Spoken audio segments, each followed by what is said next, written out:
Live from WJZ, this is breaking news. Now at 5, President Trump announcing sweeping new tariffs in the last hour, which he says promote U.S. manufacturing.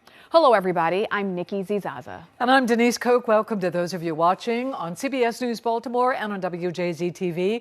President Trump took to the Rose Garden, making the announcement today. This is one of the most important days, in my opinion, in American history. It's our declaration of economic independence.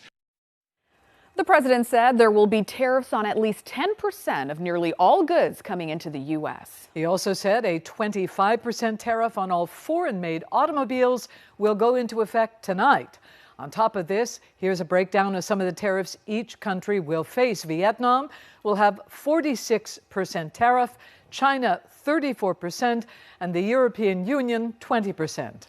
Tara Lynch is live in your corner at the Port of Baltimore. And Tara, you spoke with the Longshoremen's Union today, who say the tariffs will impact work there long term.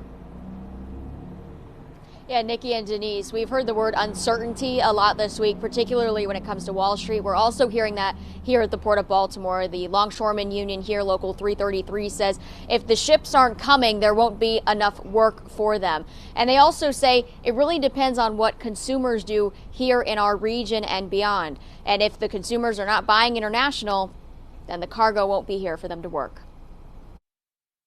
So that's something that's going to happen like right overnight here. Port workers nationwide are now bracing for the long-term impacts of President Trump's new tariffs, which take aim at imported goods from countries like China, the European Union, and Mexico. The administration already imposed a 25% tariff on foreign cars. The Port of Baltimore handled the second most roll-on, roll-off cargo last year. I'm curious to see, and obviously I hope it doesn't affect us too much with cars being one of our main staples. The longshoremen just negotiated a new contract, but less cargo means fewer jobs.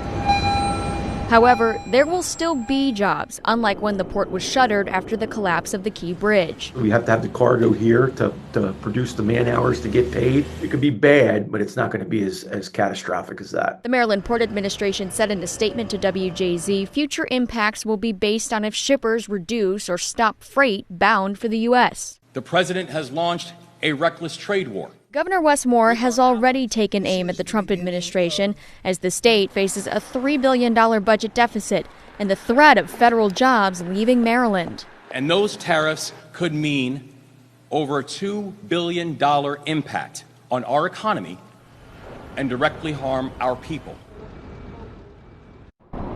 When you talk about port workers, you have to talk about the trucking industry. I did speak with a local trucking company today who said there's a lot of uncertainties.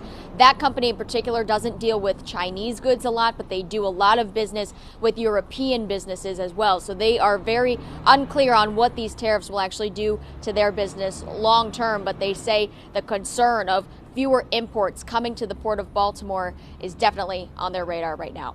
For now, reporting live at the Port of Baltimore, Tara Lynch, WJZ. Tara, thank you.